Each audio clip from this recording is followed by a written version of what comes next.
What's up, friends? So who here actually holds cryptocurrency, any sort of tokens, hands? Oh, hands on phones, y'all probably don't own anything? I mean, dang. Okay, so disclosure, we probably hold some coins too, no financial advice being given here. And that being said, what is Ethereum and why should everyone buy it? And there's your microphone. Hi, welcome. I'm Amanda Gutterman. Yes. Ethereum is it's many different things, and it's part of my job to explain it to different audiences, but one thing it does is it is a programmable blockchain. So when blockchains first emerged, and the first manifestation of a blockchain was the Bitcoin blockchain, it had certain properties like being decentralized, peer-to-peer, an immutable ledger that would carry all of these transactions on it. And what Ethereum added on top of that is programmability. So you can use it to program money, you can use it to program applications. It's a language similar to other computing languages. And that's one of the things that makes it very exciting in the blockchain space. I love it. It is my most loved the project right now. And I want to just get your sign up on this. I've heard Bitcoin called the store of value and Ethereum called the sort of operating system of blockchain. Does that sound right? Yeah, so I think talking about Ethereum as an operating system, talking about it in the context that it's programmable, makes a lot of sense. Bitcoin, the blockchain, basically exists as an experiment in monetary theory, and it subserves the interests of Bitcoin, the cryptocurrency, whereas Ethereum is all about utility and running applications, and Ether, the cryptocurrency associated with the Ethereum blockchain, exists in at least one respect to create a financial disincentive to overuse the public commons, because basically Ethereum is a big world computer, it's a big network, and similar to if you had too many tabs open on your browser, you wouldn't be able to do anything. If it were free to use the network, then people would clog it up.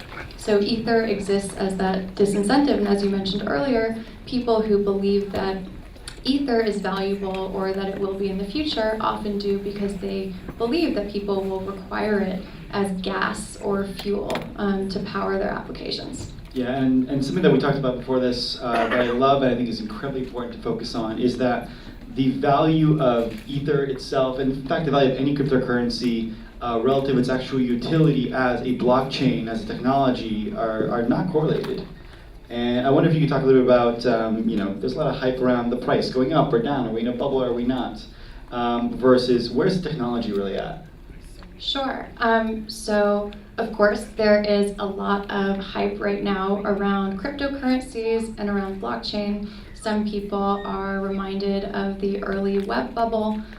People will talk about being in the equivalent of 1993 or of 1996 compared to web, which I don't think is actually that valid a way to measure things, since this is moving a lot faster. And in general, right now, as opposed to in the 80s and 90s, the actual curve of adoption for a new technology is a lot faster, and we're seeing this go a lot faster. But that being said, for good reason, the fact that it's a powerful technology, people are flocking to it right now, and people are talking about it a lot right now, and its ability to confer capital is very high right now, which people are excited about. And that excitement makes sense because it's actually powerful and it's actually going to do great things and is already starting to. But when you have new actors flooding into a space, you get the baby and the bathwater. We're seeing a lot more very high quality projects and teams doing things like token launches, teams with strong track records of success that are already building software. We're also seeing the opposite. And as the market matures, which it will, we're at a really early stage, contributors and investors are going to, by necessity, become more discriminating. There will be standards that the industry increasingly holds itself to, and Consensus has been taking a lot of leadership in helping to create those standards for the industry to self-regulate. look up the Brooklyn Project if you haven't already, and get involved if you're interested in being a voice and how those token standards get created. But we're early, lots of hype, lots of interest, and that's building some good stuff. Sure enough. And so before we get really deep into what kind of projects are really live, where things are going to be going, even the nature of funding in the space, I wonder if from a high level, where are we on the sort of technology adoption curve for blockchain broadly? Is it early? Is it a little early? Is it a late on that? Installation phase? Too late now almost? It's like medium early. It's funny talking about it in these really qualitative terms, but it's super early. But people are starting to know what it is. But at the same time, a lot of the applications that are coming out in the real world that are some of the most used and some of the most successful at consensus, the market is developers, because we're building the protocols and the tools for developers to build applications and to build more consumer-facing products on top of it. And we're also building consumer apps, we're also building B2B products, but a lot of our most adopted tools are for developers, and the goal is to expand the ecosystem. When I think about how successful something like Ethereum is, I don't necessarily think about that in terms of the price or even the volume. I think about it in terms of the number of developers that are working on the platform. And in that, Ethereum so far is the clear winner. And the fact that it has that technology out and that so many developers have raised their hands to be part of that community is a huge, huge sign. And it's actually 30x the number of developers of the next largest blockchain platform in terms of community. Congrats. Now, that probably is one of the major elements that's going to bring us to higher and higher adoption. And so, you'll have, projecting outwards, more developers coming on board. But what else is sort of, either a milestone or a roadblock to even further blockchain adoption? Who here has heard of CryptoKitties or has a CryptoKitty? I actually have, yeah. Anyway, so when CryptoKitties came out, it did something that happened on the early internet a lot, which is that people's desire to use the network was stressing the scalability of the network. And the Ethereum Foundation, and Consensus works on this too, has an aggressive roadmap for increasing the scalability and the security of the platform. You may hear about things like plasma and sharding and proof of stake. Lots of updates are coming out, and that's a challenge because people want it, and it's going to have to scale to reach that point. Another challenge is education. We have an educational institution called Consensus Academy, whose goal is to educate policymakers, MBAs, business executives, and developers on Ethereum. And the more people that come in to contribute to the community, the stronger the whole thing will be. And on that note, you've got an incredible foundation and a very, very sizable foundation working on some of these updates. But people get impatient, right? We've wanted increased scalability for Bitcoin for a long time, and Ethereum obviously is moving a lot faster than the Bitcoin Foundation is in a lot of these things. And yet, a lot of pressure I'm sure you're feeling about getting plasma and sharding out. Could you tell us a little about, behind the scenes here? What does the governance of something like this look like? Sure. So I can't speak to what the Ethereum Foundation is doing. They just hired a wonderful new executive director, Ayako Miyaguchi, who's amazing, who's come to speak multiple times at Ethereum, the conference I put on. But yes, there's definitely that demand, and we're working really hard to meet it.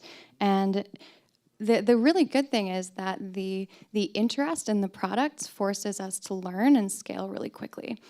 So MetaMask, for example, which is our, who here has heard of MetaMask? Who has a MetaMask? Amazing, which is our Chrome extension. It does other things too. It recently reached 1 million users. And I remember just, yeah, thank you. And congrats to that team if they see this.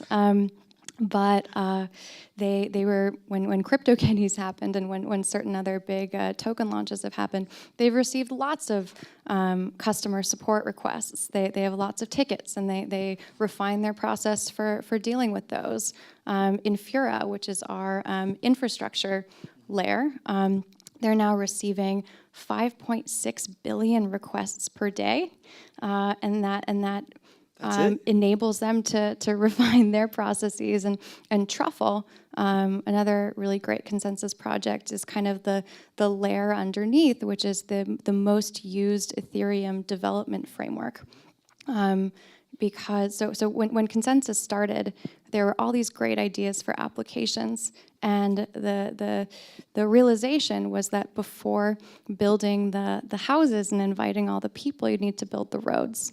And especially those 3 developer tools have been key to starting to build those roads. Yeah, so I think a common criticism of blockchain projects and sort of the industry as a whole is, again, a lot of hype, a lot of projects getting funded, but where's the real world application? And I think it's time we start zooming into that a little bit. And so we talked about this yesterday, and when Ethereum came out, it basically terraformed the place where you could put the roads. Now you guys are building the roads. I'd love for you to tell us a bit about that. And then maybe start thinking about what those houses might look like.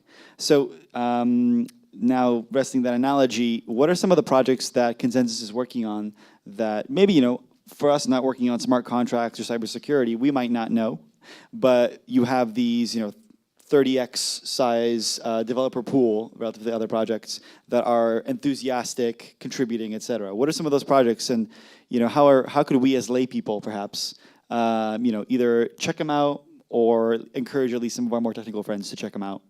Yeah, definitely. So I'm just going to go into a few quickly. Please. So one notion that's really important to align incentives to actually power the expansion of the network is making sure that we can actually pull in contributions from the open source developer community.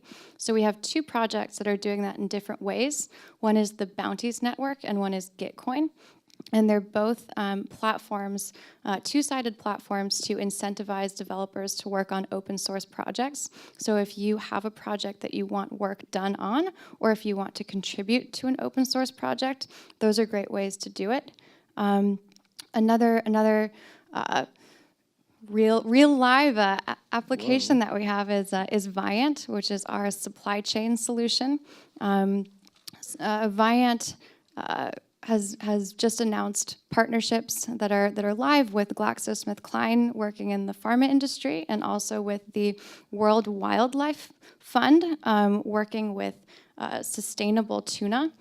So basically tracking the supply chain of tuna from the moment that it comes out of the ocean, tracking which boat it came in on, which fishing methods those fishermen are using, how it was transported to the store, which store it was sold from to the point of sale or to the point where you eat it in a restaurant, in order to eliminate things like slavery, in order to eliminate poaching or unsustainable practices, and be able to report them and track them in a supply chain.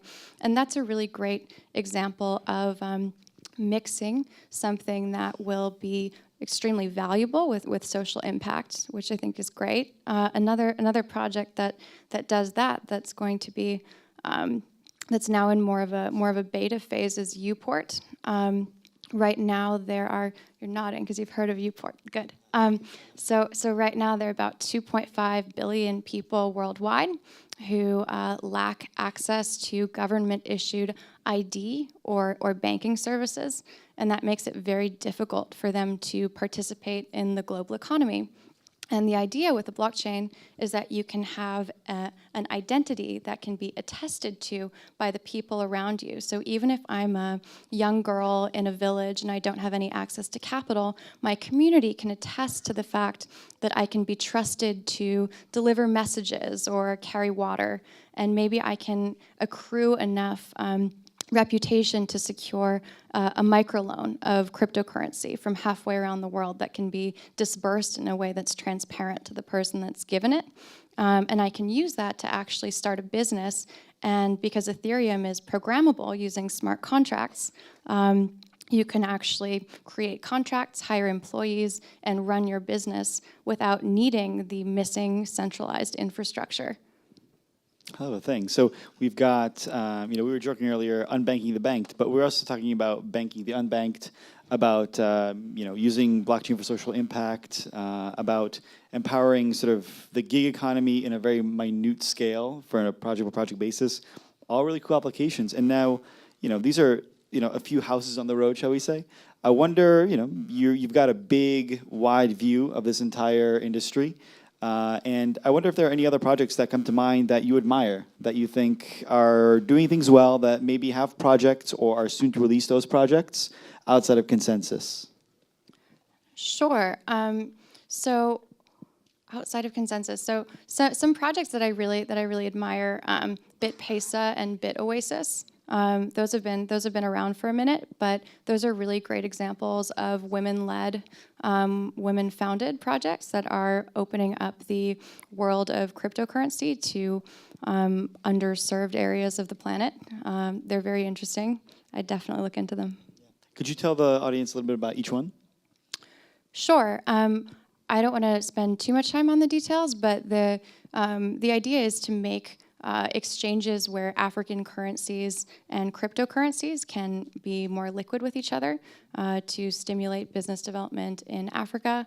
And then in the Middle East, Ola Duden, who's an amazing entrepreneur, is making that world accessible to especially women in the Middle East, but to everyone. And those are both really, really interesting projects.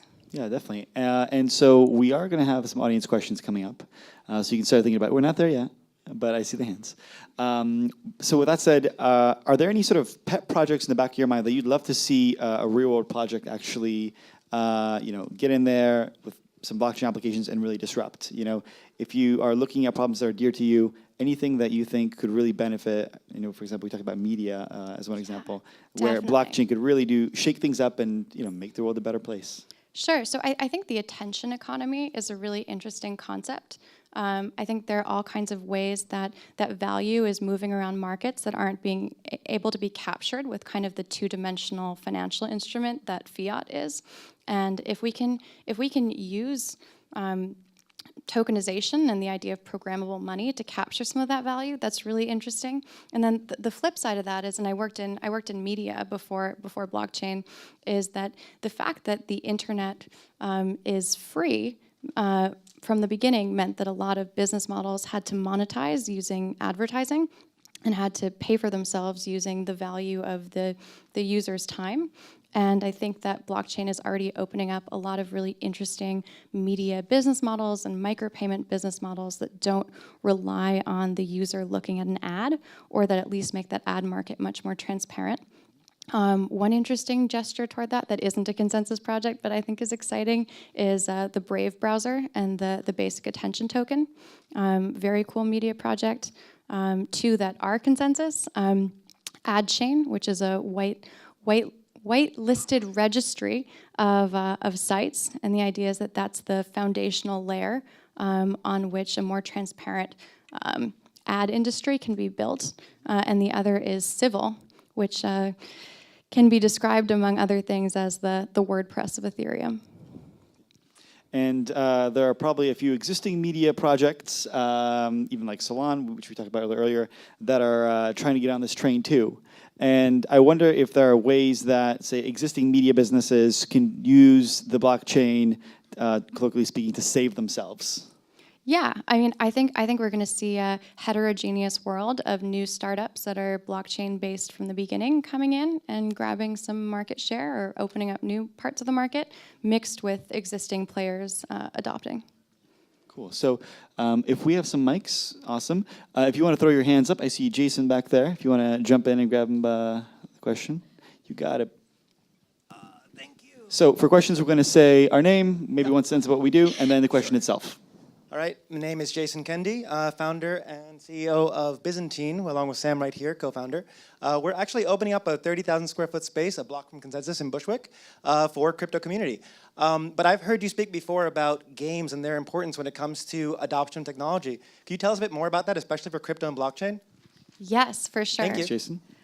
So I think a lot of new technologies end up crossing the chasm, so to speak, because there's some kind of killer application that people really want to use. In the case of the early internet, that was games and probably to a degree pornography.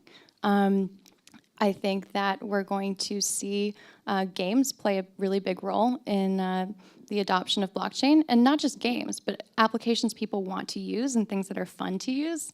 CryptoKitties is a great first example of that. I've seen more pitches in the last few weeks for Ethereum-based games than ever before, and that's really encouraging to me, because if you want to play a game, and in order to play the game, you need to get that MetaMask wallet, then you have that MetaMask browser extension, and then the next time you want to participate in something blockchain-based, the friction and the barrier to entry is way lower. So that's a great first gate. Awesome. We got a question, guy in blue. Hey, how's it going? Pablo Tirado, I'm chapter director for Startup Grind in San Juan, Puerto Rico.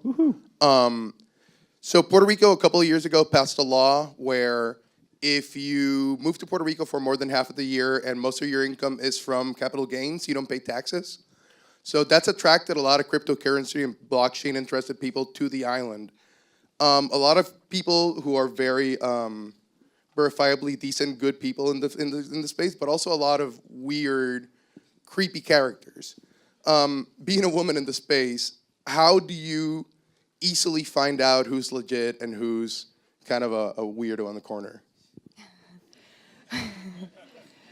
So I'd probably do that professionally the same way I do it personally. I think that I oppose creepy weirdos and am in favor of kind-hearted, good, value-creating people. That's probably the most I can think of to say to that. Sure. And I wonder if we can zoom in a little bit on the Puerto Rico question broadly. We're looking at something that's been characterized, I think, by Wall Street Journal or New York Times as crypto colonialism. And I wonder if you want to touch on how that might work out for Puerto Rico. Good, bad, what should they be concerned about? Yeah, so that's interesting, right? And I think one thing that's going to happen that already happens for businesses is that different jurisdictions compete to have their regulations be friendly to those businesses, because that ends up bringing in a lot of value, and that already happens throughout the world. And that's kind of a normal thing. I think it's really important that the world of crypto and blockchain be extremely mindful about what its impact is. I think the Pineapple Fund is a really great example of people who made money in cryptocurrency coming together to say we need to use this to create impact. I think there's an onus on people who've benefited from this to use the technology to create good, and to do that in a local specific and region specific way in the places that they're going into. Otherwise, it could be looked on in that kind of negative light. And any advice you might give Puerto Rico, not that we can necessarily bring it up to the value chain here, to help bring in either good actors or to encourage actors to perform well in that ecosystem? Yeah, and I would say bring people who are knowledgeable about blockchain into the conversation. Instead of having them be over here and the government be over here, if people are willing to devote their time and effort to thinking about how blockchain systems can be used to benefit Puerto Rico or be used to benefit whatever area they're going into, I know that's a conversation I'd love to have, that a lot of people at Consensus are really excited to have. And the technology inherently drives transparency. It's inherently public, open source, inclusive. And I think being able to harness it in a way that doubles down on those benefits and have those be involved in those conversations is really important.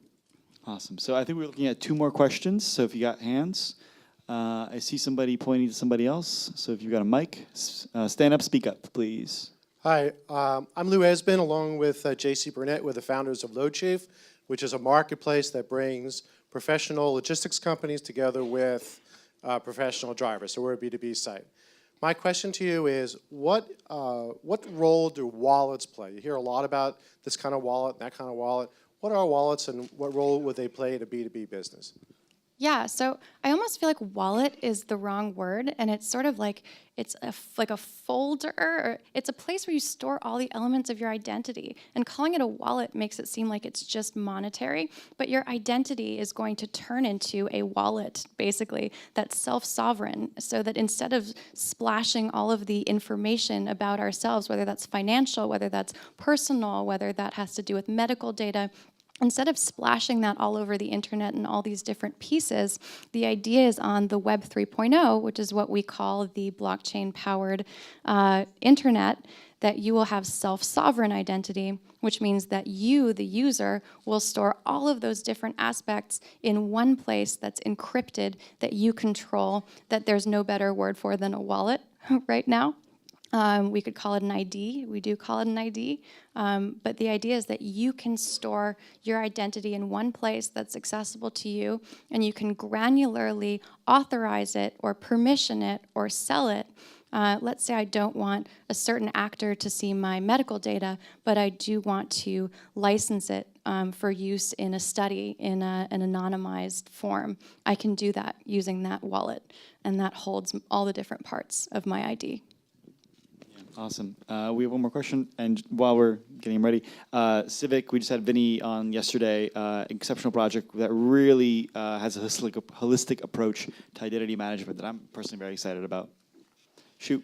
You guys definitely bring a lot of great insights, so thank you so much. My name is Chris Henderson. I'm a senior, so leaving school and getting started into my entrepreneurial journey. And I wanted to ask you guys, so we talked about CryptoKitties and how the network briefly got overloaded, and you mentioned sharding and plasma.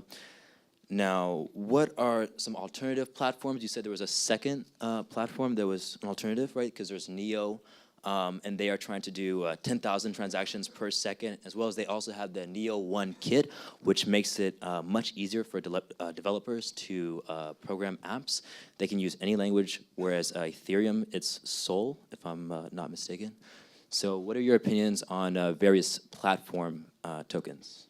Sure. So not to comment on any one of those projects too specifically, but Ethereum and the popularity of the ERC20 token have certainly caused a lot of folks to get excited about creating extremely scalable systems.